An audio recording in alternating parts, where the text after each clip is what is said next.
Hey y'all, welcome back to another episode of High Vibes Podcast. We are still in season 2. I'm your host Markeisha. I do appreciate y'all listening to me. If you haven't got a chance to go to Apple platform for podcasts, I'm on Apple platform and I'm also on Spotify platform. So today we're gonna do it a little differently. And what I mean by differently is that how I usually go about doing it is telling you the subject and then defining the subject and then I define the subject, what I think it means for me. So I'm not going to define the subject. I'm just going to give you the subject and I'm going to explain basically in depth about the subject. I don't know how to look. I'm trying to grasp the concept, so just talking about it in depth about the situation, about the subject, and how it pertained to my life and my journey. So let's dive in. So the subject is the 3 greatest challenges in life. So I broke it down into 3 because these are the most potent uh, challenges that I would say kind of like had me thinking like, yeah, these you can't move forward unless you deal with these things in life. So the 3 greatest challenges to me in life are: first, you versus you; second, the battle between the inner knowing and the outer reality; and the third, growing up in this world. So let's start with you versus you, shall we? You versus you. That is its world in its own world. So as y'all know, I always write notes. I'm always going to write notes because whatever comes to mind when I'm talking about the subject, I have to elaborate on what I feel is going on with like the details and the little crevices of everything that I have to explain about the subject. And so I'm just going to read what I wrote about you versus you. Every decision, every situation, every moment in your life, it will be you versus you as you grow. The you versus you will change, growing with understanding, evolving, shifting the concept of you versus you. So basically, you versus you, I define as the spirit versus the ego. It plays a big part in life's decisions, habits, and how you connect with people in your life. There's a constant battle of who's going to win and a constant state of evolution. So what I mean by you versus you, well, after just saying that, it's been many times in my journey where either my spirit or my ego has stepped in and made a decision, or made some lifestyle changes, or dropped or picked up some habits, whether they were considered in a scope of negative or positive, just things of that has a background meaning to why I chose what I chose in my life. Especially decisions like people all the time, like they will make some decision and then be like, why did I make that decision? Oh, and then you figure out when you get into making the decision whether you made a decision out of spite or jealousy, or because you love that person, or because you didn't want to hurt anybody. And then when you go further into it, digging deep down in your trauma, you can kind of understand of the deep layers of your ego why you made that decision, or the deep layers of your spirit why you made that decision. And that's what I typically mean for you versus you. Like I told y'all on the episode of internal battles, there will always be different versions of you deciding what to do. But when it comes down to it, the final decision is made by the spirit or the ego. Because you gotta understand, like, and I would say it's typically no right or wrong, because whatever decision will lead you back to you. But that's how I feel on one of life's challenges, to be you versus you. Sometimes we make decisions, or be in situations that we really don't want to be in, but we did it because we felt bad for a person, or we did it because we liked how it feel, it was pleasurable, or you just keep going because you say, oh well, we've been friends, or we've been in this relationship for like 10 years, so you just keep going because whatever decision your ego made out of staying in a comfort zone, or whatever decision your spirit made because you wanted to grow, you know. And so sometimes, like I said with the episode going again on internal battles, it would kind of be a battle of the who's gonna win, like what's gonna happen, I don't know. Like, and then sometimes you make decision on impulse because that is your natural response to whatever it is that you know you decide to do. But then it's like your subconscious and your unawareness is kind of deciding for you, because you don't know how to slow down. Some people are really, and it could be vice versa, because some people are really great off making instinctual choices, shall I say, instinctual choices, like really really fast. But I feel like you got to train yourself for that. I feel like you got to train yourself for that, because sometimes we could kind of go off a gut feeling, and sometimes your gut reacts really really fast, and you can make proper decisions really quickly. But it's very important to slow down when making decisions, and just kind of analyzing what's going on the battlefield, or what's going on in your mind that's on the battlefield, that you're kind of trying to figure out if you should make this decision or if you should not make this decision, because it will put you in certain situations battling you versus you. When you're battling you versus you, it will put you in certain situations depending on who is winning. And we're going to go to the next challenge in life, which is the battle of the inner knowing and the outer reality. So what I wrote for that was that the inner knowing and the outer reality, as you begin to heal, and even before you have this feeling of everything is how it's supposed to be and everything is going to work out, and the more you experience life, the more you gather data and knowledge proving that everything works out, and the things that you want you. But the struggle the struggle we've all dealt with is seeing our outer reality and seeing that it doesn't make sense. Our outer reality tends to have us doubting a lot of our inner knowing.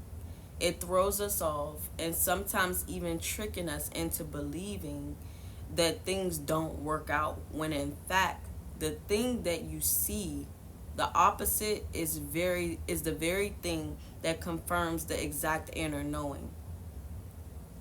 And so that's what I wrote about, the inner knowing and the outer reality.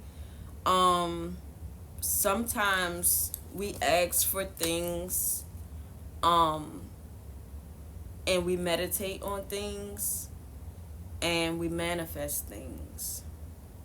But in doing these things, you have to understand that when you ask for certain things, you don't know that all hell is going to break loose. Excuse my language. But you don't know when it's going to hit the fan. Like, you don't know. So it's like you ask to be strong, and you ask to have like really strong boundaries, and to learn how to guard yourself well and keep healing. but you don't understand that your outer reality has to look like you going through hell in order to put up with things and to know what's not for you and what is for you and what you like and what you don't like. So, and I'll give an example of when I had a friend, and y'all know I don't like telling my business, but I had a friend, and it was bad. I don't want to say it was bad, but I can sum it up as to say I got treated so badly that it allowed me to show courage for myself and stand up for myself and be able to say no to a lot of people and a lot of things and not feel guilty and not be able to be open to people who aren't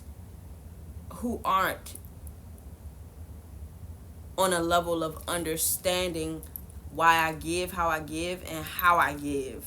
Like, so I'm a very loving person, I'm a very caring person, and I've had to build up myself to where a point where I know where people is wasting my time. And I had to, even family, like family and loved ones and friends, I had to be like, I can't sit down and play with you today because the work that I need you to do for you to help me out, for me to help you, you have to put the work in. And if I don't see you putting the work in, if I don't see you wanting it more than I want it for you, I'm not sitting down with you to talk about anything. I'm not wasting my time. I'm not going over it again. Like literally, like in that situation of me going through that really bad friendship, it really like drug me through the mud so much that I was like exhausted. I was like, oh, I would not. Y'all, like literally, I will not ever like let nobody waste my time. People pretend all the time, but you can kind of figure out who's pretending and who's not pretending. When you see that you help people out and they don't take it as seriously as they supposed to, then you're like, "Oh, okay. So now I know that you really don't want it as bad as you say you want it." And some people, don't get me wrong, some people could really want it that bad. Their level of awareness is just not there, that they're not knowing that they're not doing the best that they can do. Until they get up there, you gotta step it on back. You gotta make sure you're staying in your lane. Don't overstep your boundaries of trying to be somebody's guinea pig or trying to be somebody's everything, because you have to value yourself so much that it has to be like you gotta, if you want help, you gotta show me you want help. And I'm always open and willing to help people, but if you show me that you're not serious about the work that you do or serious about learning the stuff that you want to learn or healing, yes, it's just it's a wrap. It's a wrap. But I had to learn the hard way, with inner knowing and outer reality, that when I asked God, please help me be strong, I ain't know on the outside that all hell was gonna break loose. And that's what I'm so grateful for, is that even though I know on the inside, like and it's my faith, I build it up, and it's the inner knowing. The inner knowing is your faith. And like the things you can't see, the things that you can feel but you cannot see. And so a lot of the times I've been looking and I've been like, okay, it don't look like it's gonna happen. I don't know. They look like they don't really, you know. So it's like you have to understand that in your inner knowing that it's gonna happen. Even if it don't happen the way that you really want it to happen, just know that it's manifesting and brewing up in here. Yeah. So and that's how I got to the point of strengthening my faith. Just knowing that something is going to work out for me, even if it doesn't look like it's working out right now. Later on, you don't know. Like, because sometimes manifestations take longer because it's so much like abundance and wealth locked up that you have to gain the momentum of the train to like push it forward, and then the doors is just gonna start flying open, and then you're just gonna be like, what? I never seen me have that much time before. What? I never seen me have that much money before. What? I never seen me have that much patience and grace. What? Like I've just seen so much abundance like come out of nowhere, but I've had to work up my inner knowing of that I have abundance. And that's just my take on the inner knowing and the outer reality, because this might look like chaos on the outside. Let them do what they want to do, but just the brewing inside of you working on you, cleaning your temple, healing yourself, knowing that you're gutting out everything and purging out everything for the things that are meant to come in and sit and love on you while you love on it. That's what I shall say. Okay, so let's move on to the third challenge, which is growing up in this world. Whew. It's ghetto here. You ever heard somebody say, Earth is ghetto? Earth is ghetto, come pick me up in a spaceship. Y'all ever heard somebody say that? I'm sorry, y'all. Like, I'm so silly. But literally, that's how it is sometimes growing up in this world. And I'll tell y'all what I wrote down for growing up in this world. It says it's by far the most character building, divine pressure, high standard making, worthiness journey you will ever embark upon. And that's on who? Check mark. Like, look, I ain't gonna say that because I ain't endorsing them and they ain't paying me, but and that's on check mark for real. So I also wrote it's not the easiest but challenging thing you would ever do in your journey. It can get ghetto. And I literally put LOL right here. But just know there is a team, seen and unseen, protecting you. And then that's all I wrote, but I have hyphenated some things as far as the challenges growing up in this world, like being alone, learning to take care of myself, navigating my emotions, the women's menstrual cycle, learning and navigating relationships, feeling lost, learning who you are. And I would say that's like the same thing as like taking care of myself, or learning how to take care of myself. And so these are some things that I have picked out for growing up in this world, because when I started out as a child in elementary school, my mom worked a lot, and so it was just basically me and my brother. My brother was feeding me, he was helping me, but a lot of the times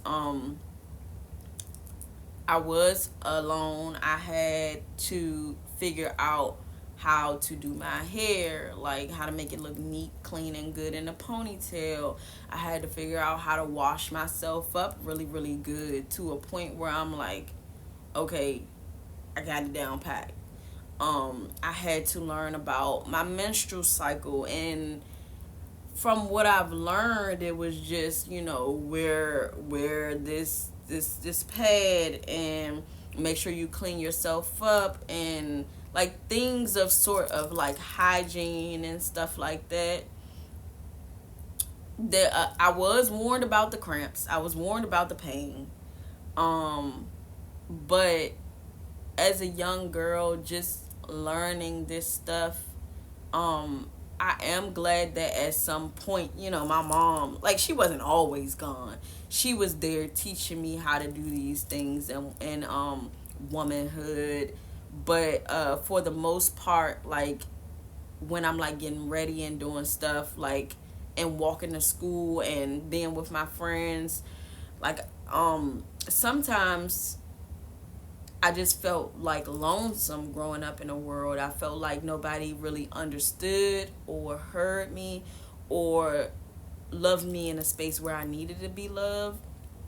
And so, like, growing up with just that feeling, even when some people are around, is like, I wouldn't say it's weird, but I'm like, as I grew up, I understood, like, in healing, growing up and learning how to properly take care of myself and how to properly examine what my needs are, and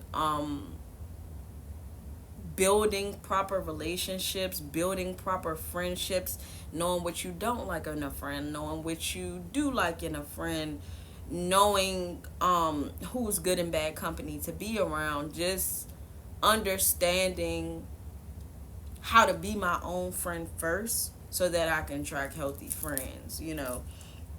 And then also, like, navigating emotions. Like, me, when I was younger, I tend to shut off my emotions. So I wasn't too much numb. Like, I was like the normal kid. Like, if I was upset, I'll cry, but I'll go in my closet and cry. I'll go in my closet and cry, or like throw a fit. But I wasn't much of a child who started too much stuff. I wasn't in too much stuff. I was always like, I really don't want to stress my mom out. And like, that kind of caused me to like suppress like a lot of emotions. So when I got older, I learned how to navigate my emotions and let my emotions out in a healthy way.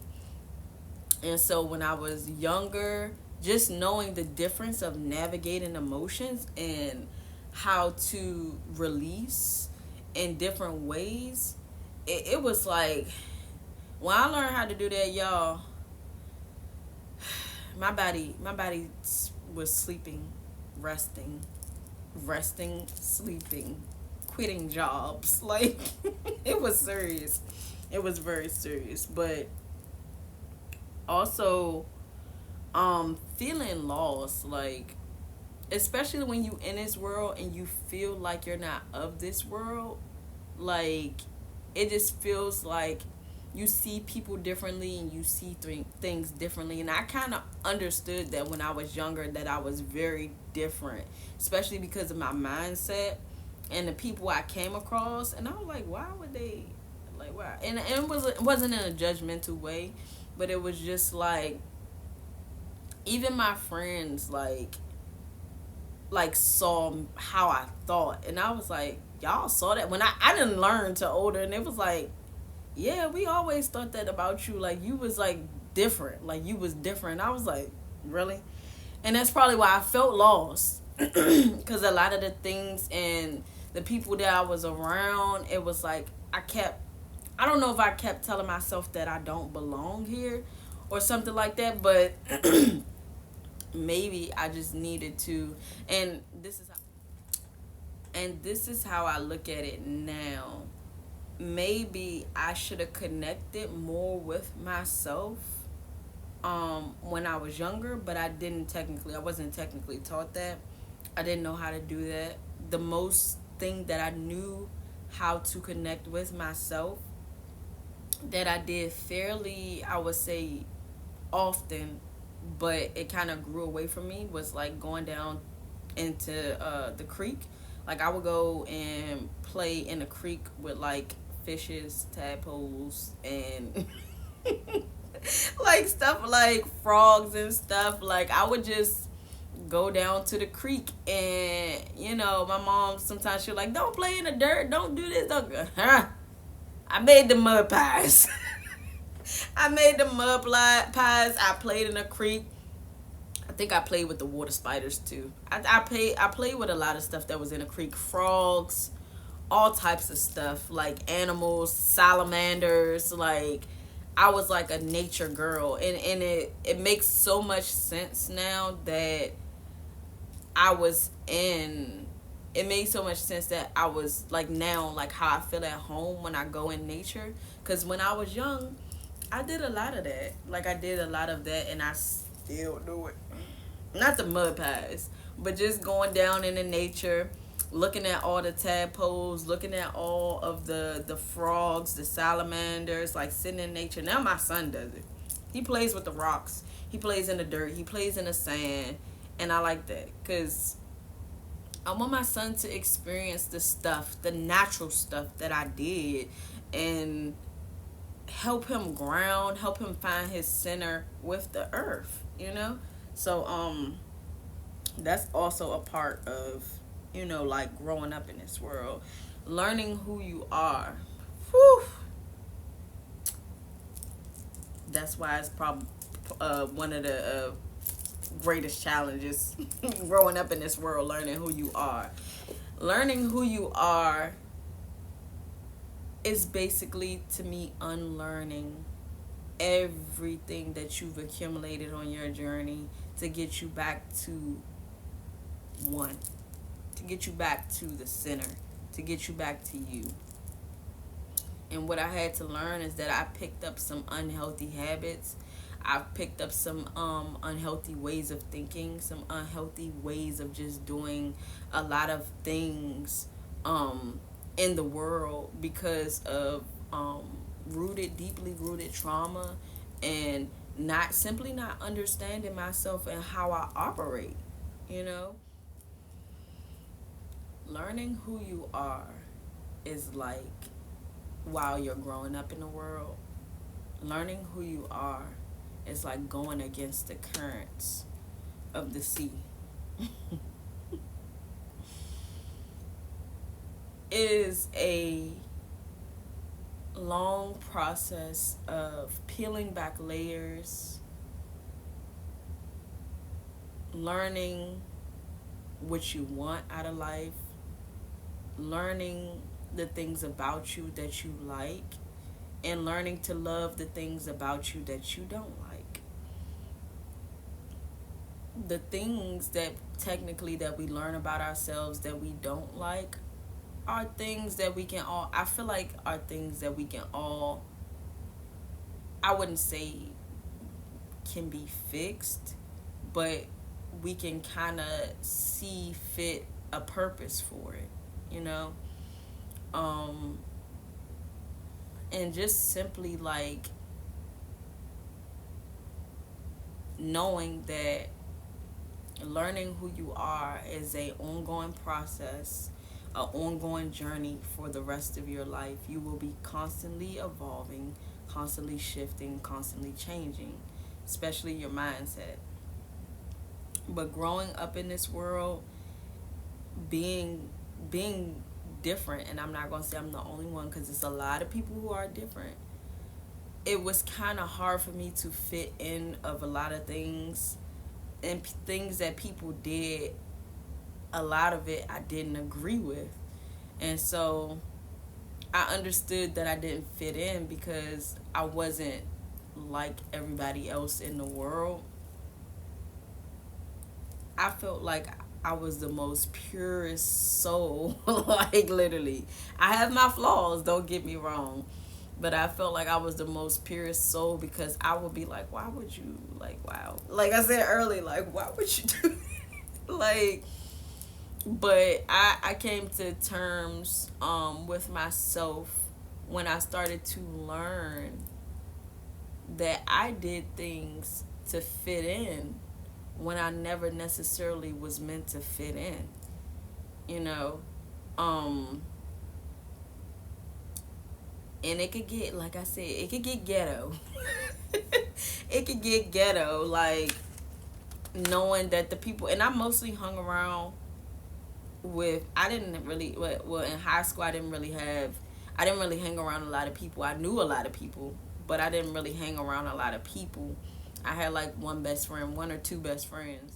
And every time we got to a new school or got to a new place, everybody knows my brother. Like, everybody knows my brother. So I was always, I wouldn't necessarily say, I would feel like I was the weird kid, but that's because I thought differently. Like, my thought patterns was differently.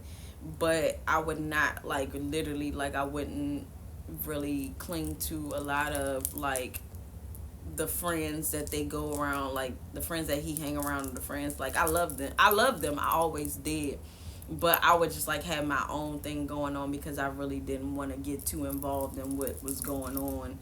And sometimes I thought I was weird for that. Not necessarily weird, but I was like, is that normal? The fact that I don't want to be around everybody and everything. And I guess that's why I kind of liked being alone a lot, because I feel like being in my own energy um was the best. Like, being in my own energy was the best.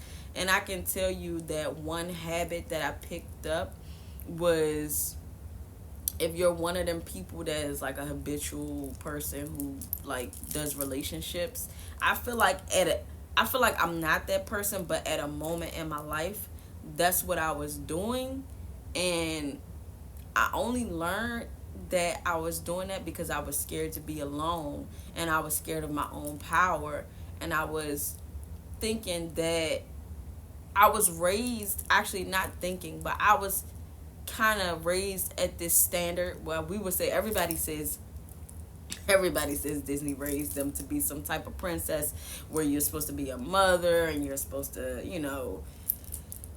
just do all of these, be a wife and all that stuff. And I feel like growing up in the world, a lot of the females that I was around thought the same thing, and it was like a societal standard for us to like flock to a male, and you're like, I won't want to say mate, but just have a partner and just have this life that we really want.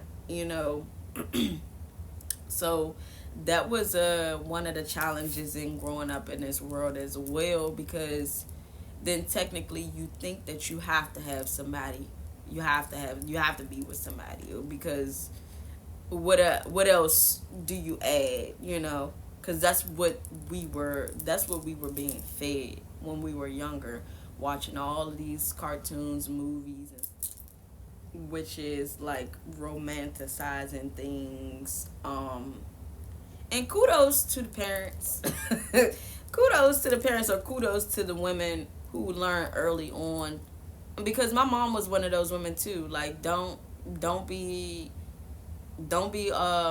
so quick to go and get in a relationship. Like, do what you need to do for you first. Like, I give my mom her props. Like, she was one of them too, but your parents aren't the only people who program you.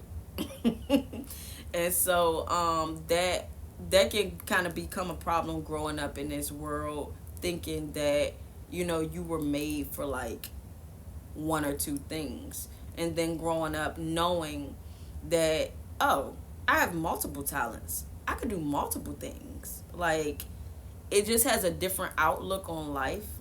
And as I grew up and grew more, like as I got older, I've acknowledged that when seasons change and your life change, you can kind of understand why you had to go through them seasons that you had to go through growing up, because at some point you're going to use all of the knowledge and all of the tools that are for either you or everybody else around you. One thing that I noticed was that in one season I was a chef.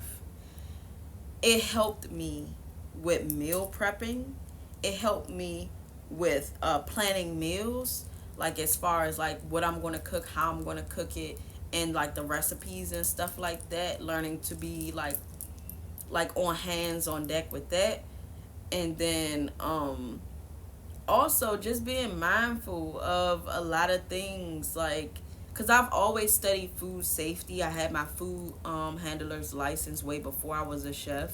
And so it was just like things in each season kind of panned out for my life. It helped me learn how to be healthier.